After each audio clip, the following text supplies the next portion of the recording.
Généralement, on me pose 4 questions sur le ramadan pour connaître les bienfaits du jeûne, les conséquences du jeûne pendant cette période de chaleur, les maladies qui peuvent empêcher une personne de jeûner, et on me demande aussi de donner les conseils pour rester en bonne santé pendant le mois de carême. Pour connaître la réponse de ces différentes questions, continuez à regarder cette vidéo jusqu'au bout. C'est parti. Salut, bienvenue dans cette nouvelle vidéo dans laquelle nous allons répondre à ces différentes questions. Si vous êtes nouveau, je me nomme Ousmane Yaya Touré, je suis médecin et coach en éducation sanitaire. N'oubliez pas de vous abonner pour avoir de bonnes informations sur la santé.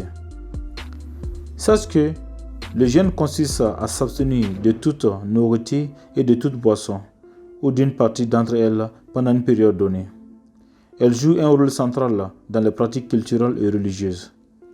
Toutes les grandes religions y ont donné sous une forme ou une autre. Pour répondre à notre première question, je vous donne 5 bienfaits du jeûne pour la santé. 1. Le jeûne peut contribuer à la prévention des maladies. L'allègement des habitudes alimentaires semble donner à l'organisme le temps de se concentrer sur d'autres fonctions importantes, notamment la prévention des maladies. 2. Le jeûne favorise la gestion de la glycémie.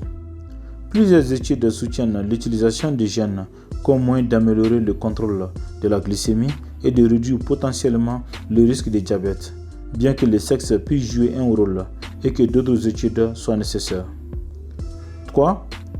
Le jeûne peut favoriser la perte de poids. De nombreuses personnes au régime se tournent vers le jeûne pour perdre du poids. Des études montrent que le contrôle des heures de repas ou le jeûne de courte durée peut contribuer à la réduction du poids, à la perte de graisse et à l'amélioration des lipides sanguins. 4.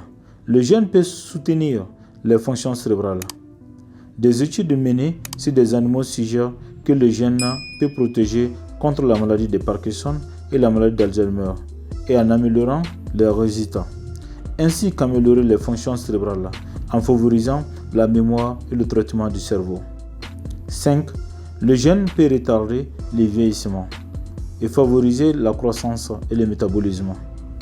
Le jeûne et en particulier l'adoption d'un régime pauvre en protéines a été associé dans les études animales à un allongement de l'espérance de vie. En outre, le jeûne semble favoriser les niveaux d'hormones de croissance humaine, une hormone qui joue un rôle important dans la croissance et la réparation, le métabolisme, la perte de poids, la force musculaire et la performance physique. Pour répondre à notre deuxième question, qui est la suivante, les conséquences du jeûne pendant cette période de chaleur.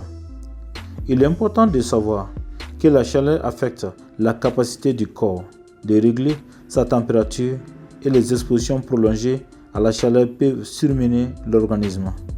Elles peuvent mener à la déshydratation, aux coups de chaleur, à d'autres malaises graves, aggraver des maladies préexistantes ou même au décès.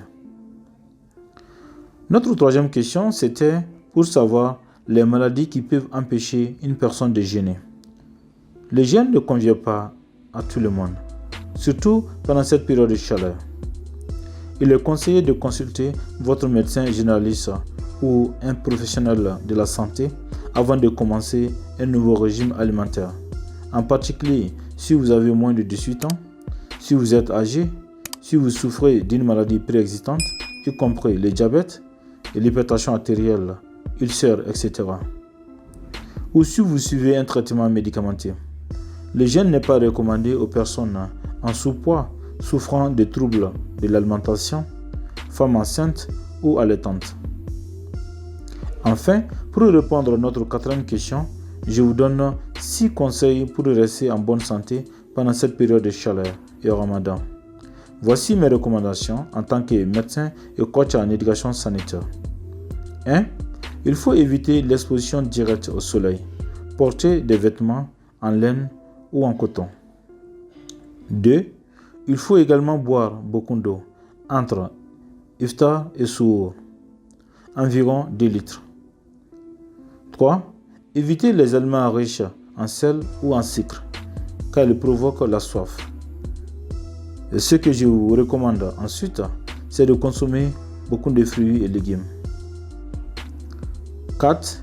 Évitez de faire l'exercice pendant la journée, car cela entraîne la perte de grandes quantités de liquides et de minéraux. 5. En particulier pour les personnes dont la nature de travail nécessite de travailler sous le soleil, ces personnes doivent porter des couvre-chefs, des chapeaux de protection et se reposer. 6. Les personnes fragiles souhaitant faire le ramadan, à savoir les femmes enceintes, les personnes âgées ou encore les personnes atteintes d'hypertension artérielle ou d'asthme, sont appelées à consulter leur médecin traitant avant de commencer. Si vous avez des questions, écrivez tout simplement dans les commentaires. Je vous répondrai avec plaisir. N'oublie pas de cliquer sur la pouce bleue si tu as aimé cette vidéo. Abonne-toi si tu n'es pas encore abonné. Activez la cloche de notification pour ne rien manquer. Certainement, vous avez un ou plusieurs amis ou même des proches musulmans qui ont aussi besoin de ce genre d'informations. Alors, n'attendez plus, partage-les. Je te souhaite un très bon mois de Ramadan 2023, qu'Allah accepte nos prières, exauce nos vœux et nous accepte dans son paradis. Amen. Merci d'avoir regardé cette vidéo. On se retrouve très vite pour une prochaine vidéo.